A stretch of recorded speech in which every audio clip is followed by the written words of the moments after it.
Hey everyone, and welcome to Almost Cancelled. I am Peter, that is Connor, and we are going to talk about Marvel's Agents of S.h.e.i.l.d. Season 6, Episode 3. It's called Fear and Loathing on the Planet of Kitson. So, full spoilers for the episode, as always. Right, first things first. Uh-huh. Still no Deke. Still no Deke, no. No lemons. The Lemonator has not graced us with his presence yet. I'm having real problems with this season. Because Deke's not around. Damn right.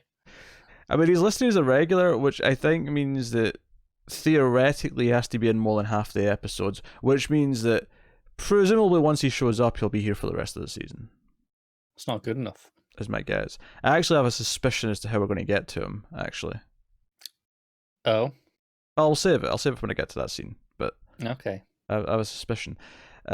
So they've done a good job this season so far of kind of like picking the two plot threads they want to follow, and this episode kind of did the same thing, where this time though we had really none of the Earth stuff outside of the post credit scene, right? Yeah. It was all okay. So you got the Fitz and Enoch, which we got last episode, and we have the Simmons Sky team, which we had episode 1, and we follow their two plots, which are a bit more closely connected this time, obviously, where they eventually meet up, but. I kind of like that. I was like, okay, right, so we get this pair of plots to deal with, and it's all in space, and basically some bandits, or I don't know what you call them, the dudes who basically steal their ship at the start, Fitz and Enoch, like that. That's the crew that they rescued, right? Oh, no, I don't think so. I think the crew had left already. I think these were two who came on with merchandise that the thing was supposed to be picking up. See, I got the impression it was more the crew and going, kind of, we appreciate what you did, but no. No, the way they said it was more like they heard what they did, as opposed to they were there to actually witness it. At least that's the way I read it. But yeah, so they basically give them, because they try to sell the ship to them, which is one reason why I don't think it's the crew. It'd be weird for them to sell the ship to the crew. Fair, yeah. But they basically hold him up at gunpoint, but they do give Fitz this gambling chip. So, and the planet they're on, this Kitson, is basically a shithole that has... It's even shittier Vegas. Yes, it's got casinos and it's got brothels. That's what's on this planet. So Enoch's like, well, let's go to the casinos then, because he thinks he'll do quite well. We can turn this chip. He also thinks he'll do quite well in the brothel. Well, he does, yes. There's a joke later on after Enoch loses. Damn cat. I wish you'd lose the damn cat, yeah. Where Enoch, he's doing very well because he's counting cards, and despite the fact that they've got sensors for synthetics, he's so well built, the chronicron that he is, that he gets it anyway. He passes as human, yeah. He passes as a... I don't even know if it's human per se. If it's I think it is. I think he specifically says human. Is it? Okay, it was designed to be sent to Earth. I was just going to say he passes for organic, but yeah, I mean, if it's specifically human, it's specifically human. But he's doing very well until it comes down to bluffing in a game of what's essentially space poker, and the biker dude tricks him and takes all of his, because Enoch just keeps putting everything in. He doesn't like do conservative. No, bids. The bike's like, hey, I'm not feeling. I have a little concern about the rules of this game. Like once you pass, because Space Biker passes, and Enoch's like, all right, all in, and the bike's like, do you know what? I changed my mind. Let's go all in. I'm like, hang on a second. Once you've made your call, you made the call. So surely. Did he actually make the call though? I'd have to watch the scene again to confirm this, but in my head, he just kind of bluffed. He didn't actually say that he was definitely passing. He just made a comment about it being too rich for his blood, but he didn't. It wasn't like his turn to pass yet. Maybe, but it was the fact that he then was like, "Oh, I've changed my mind. I am all in," rather than just all in. Yeah, but I didn't take it as he'd actually made the call yet. He didn't actually. It wasn't his turn. It was more just maybe preemptively doing that. It's like you're contemplating something and then go, "No, I've changed my mind. I'm just going to do it." Like maybe before the deadline. So then Enoch's like, "Yeah, well, we're both young and healthy. We could do quite well in the brothels." And Fitz is like, "No." Yeah, he's having none of it. That's not an option. The brothels are not an option. So they go to a higher stakes thing, but along the way, there's kind of this like Enoch kind of reveals that he's essentially having fun in their adventures, and he considers Fitz his best friend, and Fitz just kind of goes along with it, but he's kind of bluffing as well. Which Enoch kind of puts two and two together when Fitz has to explain how the bluffing works and how the guy cheated him out of all the money, and this boils over to some great stuff later on, because Fitz gets put into this game where the stakes are that if you lose, the people running the game will basically own you as a slave, and unless you hit a specific number, in which case you'll just get killed. I think it was 14. 14, yes, and Enoch's kind of cheating again. He's counting the cards. He's telling them what to do using a high frequency pitch that only humans can hear. But eventually, Enoch collapses over, and this is because there's an assassin from Uber sensor. Sorry, it's like an Uber sensor because everyone else recognizes. Oh, hang on, this guy's a synthetic. As soon as it happens, so it kind of alerts them all. Where does Uber sensor come from? What's that phrase? In the sense of in context of the scene, to everyone there, it's like, oh, hang on, synthetic. As opposed to their regular sensors all missed it, and then oh shit, oh we missed this. Why are you calling it a sensor though? Because the other Chronicron actually actively shuts them down. That's the whole point. Well, yeah, I know, but it's even before he's actually finished being shut down. They kind of clock onto it, so it feels like it feels like it's a sensor to them. More of a what's the right word? But the purpose of what he's doing has got nothing to do with telling them what he is. He's just shutting them down so that he can get to Fitz. Yeah. That was the weirdest way you could have possibly described that scene. I don't.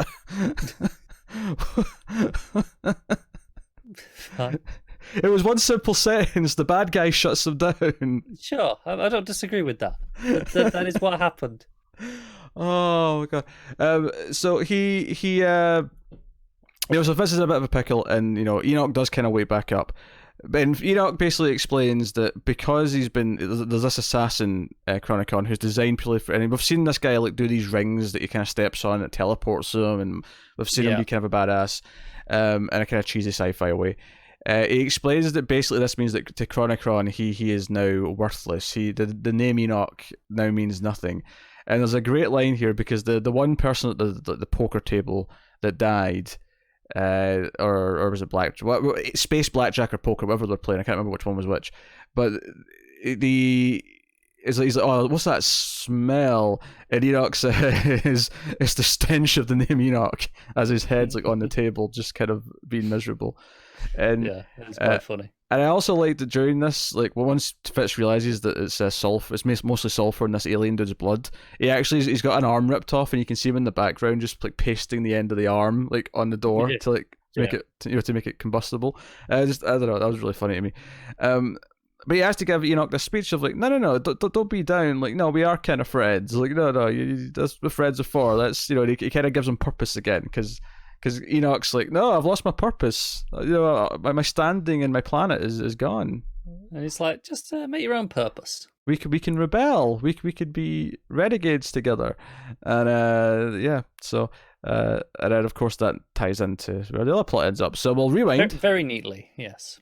So we'll rewind, and we have Skye and Simmons, Piper Davis. They're all arguing with each other because of what Simmons just did, where she jumped them here against her will.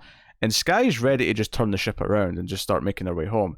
However, the little dude from Twin Peaks: The Return pops up on the TV and is like, you've docked with our planet. We have to come on and inspect the ship. And they're like... She's like, we'll just head out. He's like, you're in the system. I said, we'll just take out the system. No. And she's like, fine, board the ship. We'll deal with this. And sure enough, they do. And this alien assassin, this Chronicon, jumps out and because they mentioned Fitz's name. Because they mentioned Fitz to show his photo, and this is kind of the real first sign to them that we're actually on a trail. No, it's here, someone's seen him. They know who he is, and also his name means something because he's like, don't say that name. Why did you say that name? But my favorite part of this scene is when the hunter. He's got a bit of a standoff. He's actually knocked down Skye at this point, and Simmons is being more of a badass than usual, and she's going to die for her gun. and she does a little bit of an action dive, and it's actually fairly impressive compared to what we typically see Simmons do. And just as she gets her gun and she's about to like end her big heroic moment, Davis just sneaks up behind him and hits him in the back of the head. What a prick. So they have him handcuffed, but he gets out later. And why does he get out later? So there's a setup early on with Fitz and Enoch where Fitz is really hungry. Apparently no one's eating in space because everyone's hungry in this episode. Yeah. Even though there's animal crackers on board. We've confirmed there's animal crackers on the Zephyr. But he goes to eat this it's like colourful, rainbow coloured, like I'd almost call them like hard shell ravioli, that's what I'm looking for. Like the little pouches, these little blue, green, pink, purple. You know, this is something that will not really translate outside of Britain. But you know ice gems? No. Well, okay, maybe they didn't even get to Scotland. They're little biscuits, and they have like hard icing swirls on the top. It very much looked like the icing swirls is what they look like. Now it was making me think of like Italian food where it's like little, pasta that's like sort of folded and sealed. Yeah, I get it. With a filling, but like a bit more candy looking because it's like that's why it reminded me of the ice gems. If anyone wants to Google that, they'll understand. So Fitz is going to eat one, and Enoch's like, no. The Terrans can't handle that, especially not on an empty stomach, right? And it's like, okay, that was clearly set up for something. And sure enough, because they track where the ship went from the previous location, Sky and that show up, and Davis is so hungry that he starts just gulping these things down and passing them around. Yeah, and they're just kind of like, oh yeah, sure, we'll have one, and they go. So then we get an extended sequence. The rest of their plot before they get to the end is basically Sky and Simmons tripping acid as they enter the casino, and I've seen very mixed reactions to this online, just from a cursory glance. Some people love this, some people hate this. Let me tell you, I loved every goddamn second of everything that went on with these two. I did too, but I can understand why people didn't. I can see very clearly people go, hey, we've only got 13 episodes, this feels like a waste of time. I can understand that. They're wrong, but I can understand it. They're wrong, but I can understand it. I can see the logic. But yeah, no. Because the music was great. When Sky eventually starts fighting towards the end of this section, like, and she's kind of like groggy, so she's doing like okay, but it's kind of impressive but shit at the same time. The synth music that was pumping out at that point was really good. That was great. Yeah. But you've got them like you got all the lighting effects as they're walking down the hallway, and then they're at the bar. And like, and they're under the table. I thought they were just doing a really good job, like acting really silly with each other, like, where, I mean, I'm sure you love the Harry Potter referencing when Sky is like, oh, what house are you in? Gryffindor's like, I am a Ravenclaw girl. Like, yeah, I thought that was pretty obvious. I think Sky needs to do some extra reading. For the record, I did not think that was obvious in any way, shape, or form. I'm fairly confident to any Harry Potter fan, it was very obvious. I am not a Harry Potter fan. No, I know you're not. That's what I'm saying so to anyone who was. So I sympathise with Sky in this scene when she says, you had nerd face. Yeah. But the problem is, the way that scene was playing, it felt like Sky knew what she was talking about. but she clearly didn't. Literally, your argument any way, shape, or form doesn't hold up because she's tripping ass. It doesn't help. Because either she does know, and it's like the acid's affected her, so that's why she's making a mistake, or she doesn't know, but she sounds so confident because she's on acid. That's more likely, I think. Yes. So like I think that's fine. No, I actually really like the fight scene. Like when she has to go and she's like, it's ladies' night, boys, and she's kind of stumbling, but she's still like ducking in. It's actually a really impressive little fight scene, to be honest. Yeah, it was very much like the drunken kung fu stuff. It's kind of what it reminded me of, shambling around, but it was so effective and really well shot and choreographed. Yeah, no, I enjoyed it. And then Simmons hearing the high pitched thing, wants to try and thinks that maybe fits. It's a dolphin. Yeah. Well, she thinks it may lead to Fitz. Yeah. Yeah. And she gets back, and then obviously Fitz blows the door off. They see each other. It's this big dramatic moment, and All of us Fitzsimmons fans are all like, oh! And then the hunter dude, his teleporting power, just he pops out of nowhere, grabs Fitz, and teleports away. And it's like, damn you, S.h.e.i.l.D! What have you done to me, S.h.e.i.l.D? It's like, I know. It's like, can you stay together for 5 minutes? Like, it's not that hard. It is funny because I've seen complaints that they overdo the Fitzsimmons like trying to get to each other a little bit, and I actually think this episode, in true S.h.i.e.L.D. form, has advanced the plot enough that the pacing still feels really good to me. And the reason being is that the one key difference here is that they now know, they now both know, like, she's seen him, she knows he's here, that he's safe, or not safe, but he's alive, and she can get to him. He knows that she's looking for him, and the things have changed. It's not just about getting to cryosleep now. Like, there's something else going on. I love when Enoch sees her and he's like, wait, what? What are you doing here? You shouldn't be here. Yeah, so Enoch's going to be with the team now, and Fitz is off with the villain dude. So, no, I mean, I had a lot of fun with this one. I think I liked how it took its time, and some people may have a problem with the pacing from that point. But I actually really liked how it essentially took two pairs of characters and kind of let them bond in different ways.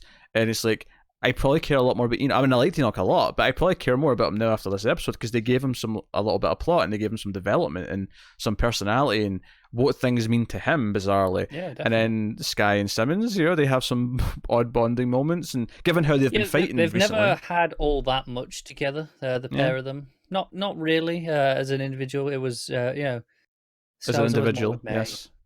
Well, no, as an individual pairing, more yes. as opposed to the group of S.h.e.i.l.D. with Fitzsimmons, just sure. one-on-one. Yeah, but no, I like the time it took for both of those plots, and I just thought both of them were fun, and maybe it helps that I like the characters a lot. But yeah, that definitely helps. I really liked how the two, we talked how all the episodes so far have had okay, we're doing two plots, and they've been very consistent with that. I thought it was, last episode we had space and Earth. Mm-hmm. It was nice to go right all in on space and kind of it felt really focused in that regard because they were so close together. Joe's funny about it. If you went back to season 1, said, by the way, there's going to be a scene in season 6 where we're in space and S.h.e.i.l.D. and Simmons have eaten some alien acid stuff, space acid, and they're tripping. Like, you'd be like, what? That's not this show. What are you talking about? You could say that about pretty much any part of this show now. As to, hey, imagine that in season 1, because this is a full-on space opera stuff going on here with ships and other planets and the gambling and all that's going on. Yeah, this felt super like low-key Mass Effect. We're on a planet and there's like gambling and stuff that we're exploring. Yeah. It was giving me those kind of vibes. Which is fine, which is good. I like it feeling this different. It's so different, but I'm very much all for it. Yeah, and then the tag scene though at the end, we do go back to Earth, and that's kind of what they've been doing. They did it in the first episode where we saw Fitz for the first time at the end in the post tag. So this will be what we follow next episode, I assume. Yeah, this, and I could see there being no space stuff next episode, or I could see them having just no Fitz, but we'll have Enoch in the group. That is possible. Or it may just be Fitz. Maybe we'll go back to it. It seems to make more sense to go with the group, though. Hide Fitz first. Yeah, you hide Fitz first because he's the one that's like mysteriously been kidnapped. Yeah. But we'll see. But yeah, so the tag is Sarge, and he fires his big, weird, cannony thing into the sky.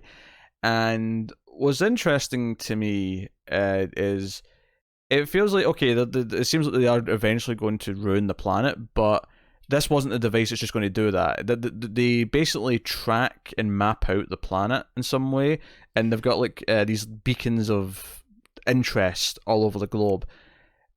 And it felt to me. I got an impression they kept talking about stars, right? Like, oh, how many stars does this place have? And when they show up, it was like, it felt maybe they were talking about satellites. You think they were mapping satellites? I think it's possible, yeah.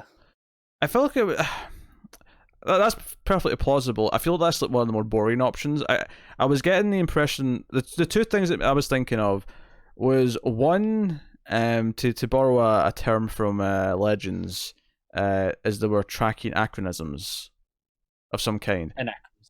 Anachronisms, yes. But that's why they go from planet to planet, is they're looking for thing, or things that stick out. Things that stick out, or maybe they're looking for specific types of people that have came from elsewhere, or and here's where I get kind of wacky here, is that it seems like the hunter, remember we talked about why the hunter was hunting Fitz, but the one bit of information that's implied here is that maybe he's hunting Fitz because he shouldn't exist, because he says he died on Earth, so this sort of leftover time, like time remnant stuff. Yes, he's taking him out because it's against the natural order, and that's why he wants to kill Fitz.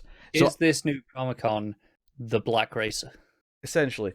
But so I was thinking that what if this actually thematically ties in to what's going on with Sarge and that, and I was thinking that this is how we get to Deke. That Deke's actually one of the people that they might hunt if that's what they're doing. I don't know if they are hunting people, but if they are, is that what leads us to Deke? That Deke shouldn't technically exist because the timeline's been completely changed. No, I can see that as a possibility. I mean, it feels like he doesn't exist anyway, but so. Or are those the type of people that they recruit? Or people who are like time remnants? Yeah, could be. Be interesting. Yeah, I'm not entirely sure what they're doing. Like I said, there's really not actually that much to go on from this scene. Yeah, because he just says could seen worse, seen better. Yeah, could be better, could be worse. Implying that it's been worse than other planets, it's been better than other planets. This is kind of average. Yeah. Because that's the same thing he says about the stars. Which I took to mean he was talking about stars, but if they're coming from different Earths, I'm wondering if like some of the different Earths or planets they've been to, if maybe like the sky is just more blank. Like maybe it is just kind of this depressing. Like there's like 4 stars in the sky. The universe is down. It's not implausible.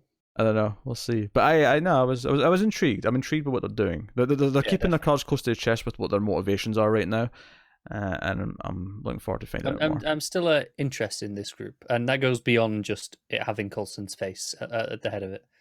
Oh yeah, I like Big Guy and Snowflake.